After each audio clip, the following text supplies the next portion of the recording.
All right, guys, welcome to another episode of this wonderful. I don't know if I should call it show or football forum. Today I'm here with a very wonderful Chelsea fan. He's a friend, he's a brother.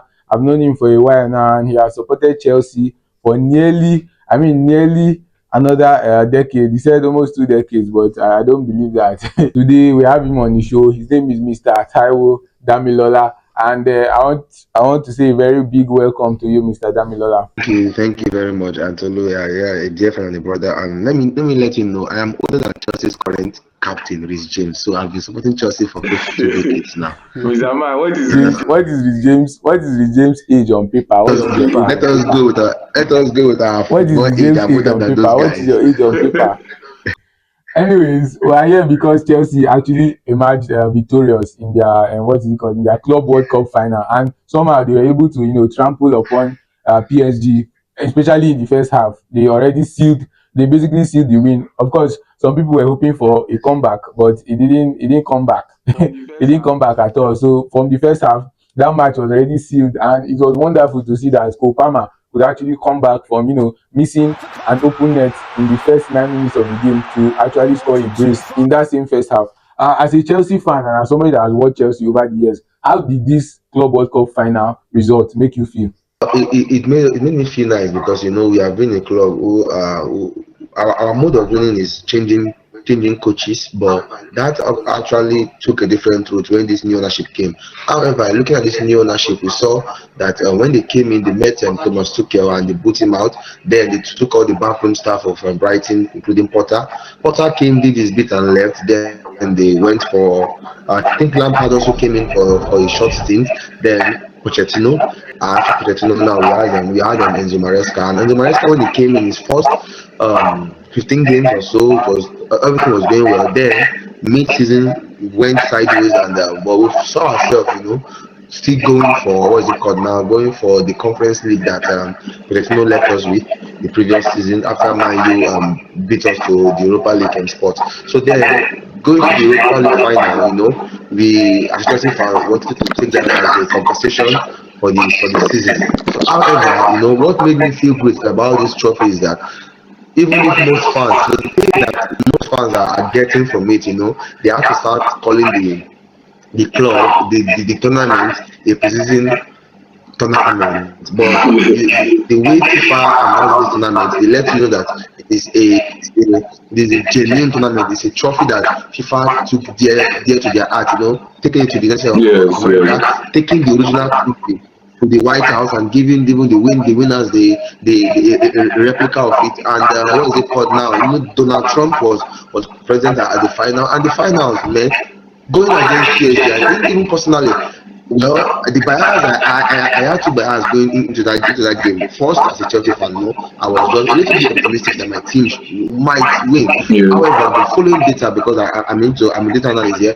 Following data, I knew that at least Chelsea, we had individual players that could match the potential of defending against PSG. It all boils down to the tactics that the coach is going to use. And look at the team from the first game in the group stage to the final. The coach used different 11, started different players. So even the players, we had mixed emotions about the players that going to start. So, but my overall is that I'm very very happy. You could see the internet Chelsea fans have been disturbing everywhere. Platform has been disturbed. Actually, Marketplaces everywhere has been disturbed. So it's a great tournament. I'm really happy. before now, Enzo Maresca, Pochettino was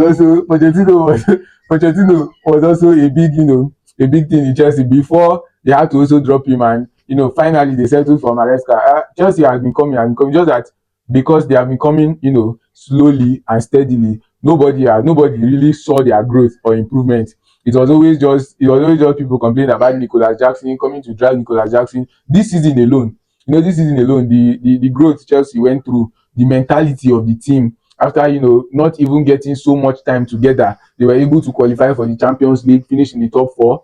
They won the Europa Conference League final, and now they have won the Club World Cup again. So coming into next season, they have something to play for. And honestly, when I started watching that final, as a Liverpool fan, not a total up, but I did not really I didn't really expect Chelsea to win PSG in that manner. winning them 3 goals to nil. It was a very, very, very big surprise. In fact, I argued in the barber shop the night before, the Saturday night before that Sunday match, that there's no way Chelsea can beat PSG. And most Chelsea fans in that barber shop, they actually told me that Chelsea was going to win. And in my head, I'm like, well, now they see this confidence. But finally, Chelsea was able to dominate PSG, and Donald Trump also presented the title, whether a replica original, he shall give them. So the tournament was very intentional by FIFA. You know, it's good to see Chelsea achieve such great things. Honestly, you see, Chelsea fans are rugged mentally. For I'm very sure, even if that match, if PSG was winning 3-0 first half, I'm telling you, Chelsea fans will still argue with you after that they won't like the team. So that is just how rugged they are. Actually, It's not even as though as if they don't believe in the team to that extent, because we are saying don't start Sanchez, we are saying don't start Kopama, is too soft. We need them to clog the midfield. We are saying don't start Gusto. We are saying why would you start James in the midfield. So even Chelsea fans themselves understand that kind of thing. So we're just rugged mental, and I think something happened. The new owners coming using the American investments and everything. They hired a guy. They called him a mentality coach, and I think since the guy they push onto the team, the young boys has been the one. Look at our squad. We had a young Chaluba, a young Levi Kowi. We had these people doing what, holding down the 5 and 6, holding down the Yeah. defense, against top teams here in this tournament. So it boils down to even the mentality of the players themselves. They were ready. I think almost everyone wrote them off. Everyone talked shit about the Chelsea team, but they went there to prove a point. And one thing I want you to know, that in history, any final that Chelsea is an yeah, underdog, I'm telling you, they would come out on top. They are prime. The listen we talk that a Ronaldo with the noodles air in Champions League final is unbeatable. Same as Yeah. Chelsea.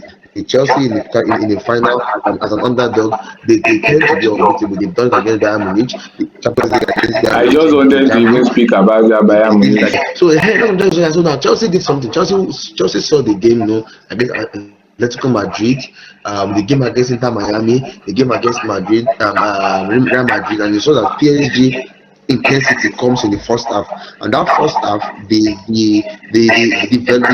frequency of that intensity come in the first 15 minutes. So I think Chelsea were able to capitalize on blocking PSG's play in those first 15 minutes, and they were able to get a goal. However, both sides, I think PSG had two big chances.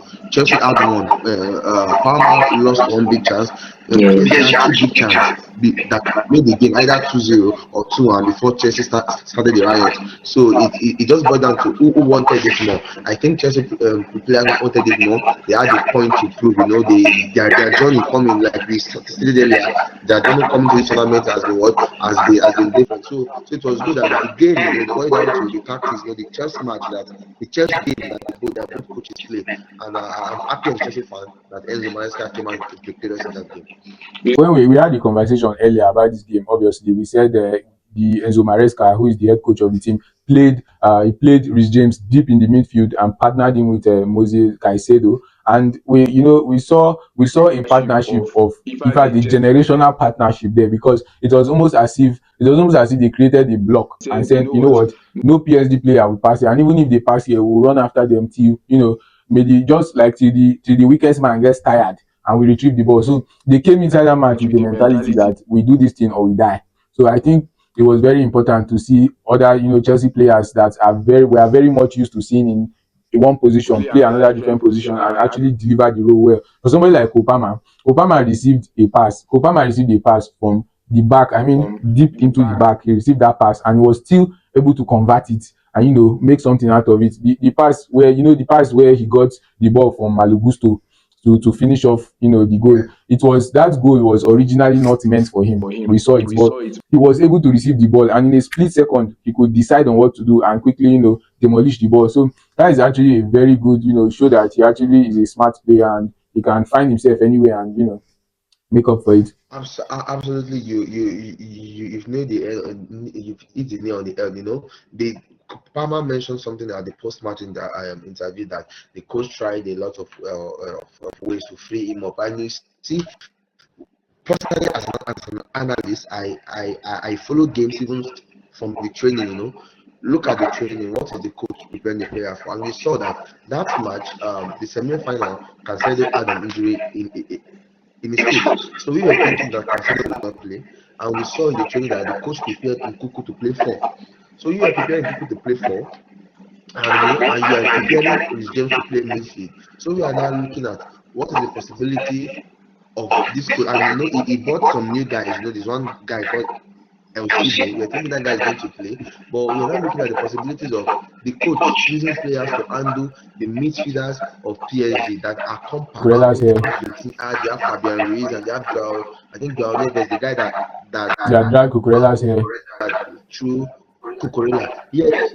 So and even let us deviate. We have Cucurella's red card is a rage bait. He baited that player to what to get angry, and that was the result. So I think Yeah. the tactics, yeah, the tactics here is that yeah with the air, yeah. So the tactics here is that the coach did something. He made players play with sacrifice. You saw Joao Pedro. Joao Pedro played left wing back. He did not play left back. He did not play left wing forward. He played left wing back. Whenever there's a ball with our player, he's ready for transition. Whenever the PSG had with ball, he's there defending side by side with Cucurella. Same thing with Gusto. Whenever Gusto is with the ball, James is with him closely. Whenever James is with the ball, Gusto or is with James closely. This freed up space for Kopama, and we had a genius in the new striker that we bought, Joao Pedro, who has been fantastic in the three matches that he has played for us, two goals, one assist, instant impact. So I think it boils down to two things: the readiness of the players. The players were ready, they were intentional, they had a story to tell, they saw how competitive the team is getting, so they all had a story to tell. Then we should not even players, you can mention almost all of them. Look at Enzo Fernandez. Enzo Fernandez did what he ought to do. Look at Sanchez. Sanchez became I prime even before wanted, I that even that wanted To to talk that about Sanchez immediately because we can't have this discussion without putting Sanchez inside there. As much as they gave Kopama the most valuable player, maybe Sanchez most valuable goalkeeper or something. Because if you are a goalkeeper, you made it to the finals and you have kept a clean sheet in the final, then I don't see what is stopping you from winning goalkeeper of the tournament. Shay, you understand? But I know there are a lot of other goalkeepers that performed way better than Sanchez. For somebody like Sanchez, he didn't play most of the games. At least I know Chelsea started other goalkeepers or another goalkeeper instead of Sanchez in the previous games. But in the final, they knew, we need somebody who knows these players and who knows how these things play out. So I think Sanchez for the final was a good choice and he played out very perfectly. Okay, now what you said is just is it's accurate. You are covering everything, but let me just give you the numbers, the statistics part of the game. No, going to that final, Chelsea scored 14 goals, conceded 5.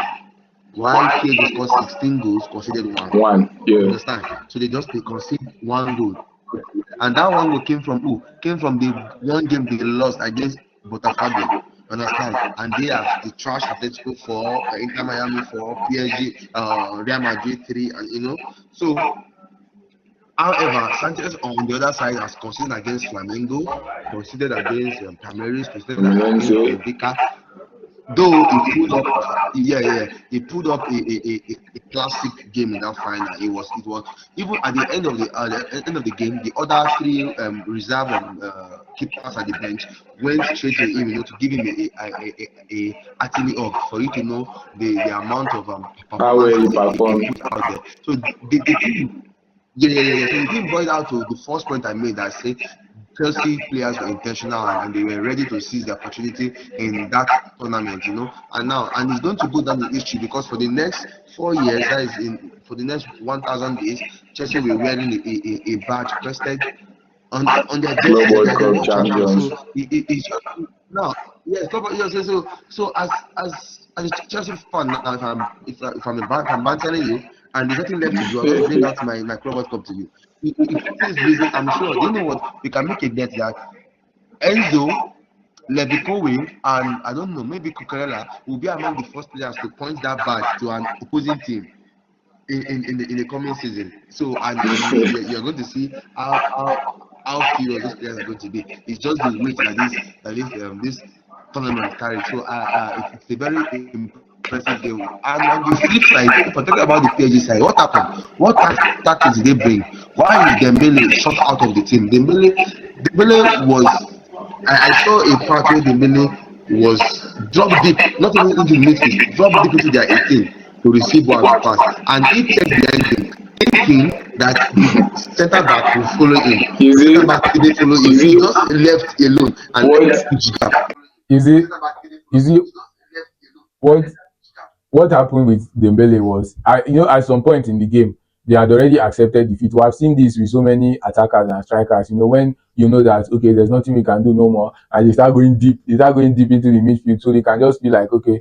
We have seen players like Victor Osimhen do that when Nigeria was about to lose to the World Cup qualifiers to Ghana, which we eventually lost. But he played. We saw Osimhen start, giving throw-ins and other things that he wouldn't do on a normal day. I think it's just something that comes out of like maybe panic, or let me do what I can to protect the net and prevent more goals. Because I remember Dembele being planted as a number 9 there to create a distraction for Cucurella and Sanchez, They are because obviously the last Cucurella and men of. Sanchez, they are obviously the last men of Chelsea. So Dembele was planted there, but at some point the planting, did I say did I say the planting did not germinate or what? Because at some point, at some point, at some point, Dembele was just he started coming to his natural 10 Dembele where was he was supposed to clueless. be. Yeah, yeah, yeah. So Dembele was clueless, and then what is it? Gusto was doing a good job holding down Quara, and Douye at the other end. Douye was overpowered because Joao Pedro, Cucurella, Casado was there. Well, yeah. And when the ball moves away from Douye to the midfield, Casado is still present with Joao Pedro. So I think there's this game I watched in history. Atletico Madrid versus Real Madrid in a final. Benzema did this touchline assist. It's a long time game. So what happened in that game was that Atletico Madrid assigned two players on one man. So whenever you are with the ball, two players is on you. Immediately the ball is leaving you to another player, two Another players to two another players. player. So that was what Chelsea. Yes, that was what them in game then in gaming then we call it double marking. You press your box and X together while you're marking. The same thing happened whenever the PSG players are with the ball in their own half. We let them do whatever. Immediately the ball comes to Chelsea half. It's double marking. It got to a point where three of Chelsea players got yellow card, and we were like, this game is going to become a red card game. Personally, if you're looking at the numbers, Casado performed better whenever it is in yellow card. I don't know what magic is happening there, but whenever Casado is in yellow card, sometimes you even His mind that wakens. yes, we say Casado take your yellow card first minutes of the game because when immediately it's a yellow card, he starts getting perfect tackles. Yellow card, Casado, perfect tackles. So immediately he got yellow card, we're like, okay, you are safe. But when Gusto got his own, we are skeptical that guy, please don't collect red card. And Gusto went against Nuno Mendes that shut down Mbappe. No, sorry, shut down Salah, shut down Saka. Maybe Messi had a way over him a little bit, and Yeah, Nuno but Mendes that. he shut down most of the top players to see that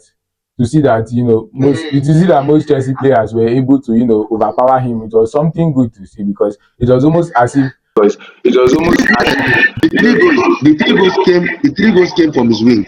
Mendes was the hottest, defensive midfielder, or let me say the hottest defender in the whole of that PSG and Portugal team. But it's good to see that a team have now found a way to gadlock him and get past him. So in that light, I can say Chelsea has also given other coaches that have been clueless on how to bypass Nuno Mendes. They might have given them the script and the way to bypass him. So it's also a good thing to see. I know the last time we had this conversation, we also talked about Dembele for Ballon d'Or, and how people are comparing Dembele for Ballon d'Or and Lamine Yamal for Ballon d'Or, and we came to a reasonable conclusion that day or that time or that during that conversation that Dembele should win it, but we have seen this competition be biased a lot. So we are still open to expecting anything from the France Football Association.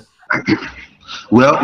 To me, on the Nuno Mendes issue, you see, you can only bypass Nuno Mendes as a team. You can't go against him individually because the individual potential is there, the individual ability is there, and he has shown that individually he's ready to take up on any attacker. But just be able to bypass him as a team, flooding him with three speed players, James, Gusto, and Palmer at the same time. So, and when the ball is in transition from those three players, it's always fast. On Dembele now, like you said, when would we see a Cannavaro win the Ballon d'Or again? We've seen players like Noah, players like Buffon, done they've done seasons with mad potential, even above some strikers, and they've not win it. And we've had an unfortunate era of of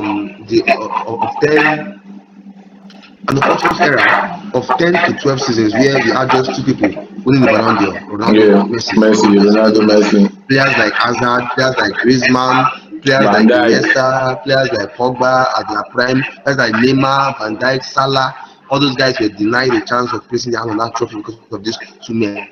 So now, and when their era left, even now, Messi won this trophy in a season where he's out of Europe. He was playing for what's it called, Inter Miami, but they said because he performed well in the World Cup, they gave it to him. Hmm. We had a Frank Ribery that won everything, but they gave it to Ronaldo. We had an Iniesta that won everything, even down to the countryside, and they gave it to Messi. So the season that Modric won it's a season that was surprising because Ronaldo did everything, but they said because Modric got to the World Cup final, they gave it to him. Yeah. Then we had the season that Rodri won it over, yeah, yeah, and then the season that Haaland won it. Why that Haaland did not win? That and even Vinicius Junior did not win. So why didn't these guys? Why didn't they not win this thing? And you look at everything. So now they'll tell you, you use the word bias. Europeans, the whites, they don't believe that they are biased. They always have a textbook definition of everything. They will tell you that by voting, Their by generally choices voting, and yeah. yeah, yeah, to defend it, yeah, yeah. So they'll tell you it is individual record. Sometimes they'll tell you it's team achievement that the players with the most trophy, or the player with the most goals or most assists, or the most clean sheet or most I think defensive record. when we saw a player like Rodri win it over Vinicius Junior, the pull out the game was that the new criteria added to the Ballon d'Or is your character on the pitch. You remember that? You On the remember? pitch, yeah. Yeah, you remember when they said your character as a person on the pitch, and Vinicius. And that was what prompted, yeah, yeah, yeah, the Chelsea match, immediately after the Chelsea match, there was a fight on the pitch, and you would see Yes, Dembele yes, avoiding it. yes, And people were like, Dembele has read the script for Ballon d'Or. Yes, and yes, that is right. No, so all those things are just many criteria every year just to favor one person. Lewandowski had 2 seasons back to back where he could have won it. One did not host the tournament because of lockdown. The next season also he did well. He did not still win it. He just give him one goal scorer trophy and something like that. So I think at this it's point, just everybody's vote is on Dembele because he deserves it. He has won a quadruple and two major trophies and two domestic. He lost out on the Nations League final against Portugal. The Nations League final against Portugal, and he lost out on the Club World Cup. But in these two competitions, he got to the final. So it's actually safe to say, he should win that over Lamine Yamal because Lamine only won this season. I think he only won the Copa del Rey and the La Liga, nothing else. No finals, no more finals. no, he won the Super Cup. I think he won 4 trophies. I don't know how that happened. He won the La Liga, he won the Copa del Rey, he won the Super Copa Espana, and one other Spanish cup again. I don't even know what name it is called. And then he has been, Yeah, he had good he has games, but their trophies, I mean their tournaments are heavily recognized by the Ballon d'Or. That's the France Football Association, and there's no way you can tell me that the France Football Association will recognize, the Super Copa Espana over, something like the Coupe de France or the French Cup or the Ligue 1 itself. So you understand? So I think the tournaments have to be fully recognized by Ballon d'Or and France Football Association for it to count. And Lamine Yamal doesn't have any of those. He has just two of those that are recognized heavily by France Football Association. The rest are just, very domestic cups. On while Dembele, on the other hand, he has his Coupe de France, he has his Ligue 1, and he has the Champions League. So I think Dembele should win that. But since well, yeah, yeah, yeah, yeah, yeah. That is it. Listing all these things. If the way doing it, doing Alan's time we listed even more than this for Alan. We listed more than this, and and it just disheartened our heart. But what I'm even looking forward to, okay, if Dembele is to go, what do we say about football? Dembele winning the Ballon d'Or. We have seen situations where somebody like Iniesta started playing actual, football before Messi, and he contributed to Messi's growth. He had two exceptional seasons. Better than Messi himself, but the Iniesta never laid his hand on those Ballon d'Or. Other Spanish teammates of Iniesta also winning the Ballon d'Or before Iniesta himself. It happens in football a whole lot. It happens in football, and that's just football. If Dembele wins the Ballon d'Or before Mbappe, then I see no issue there.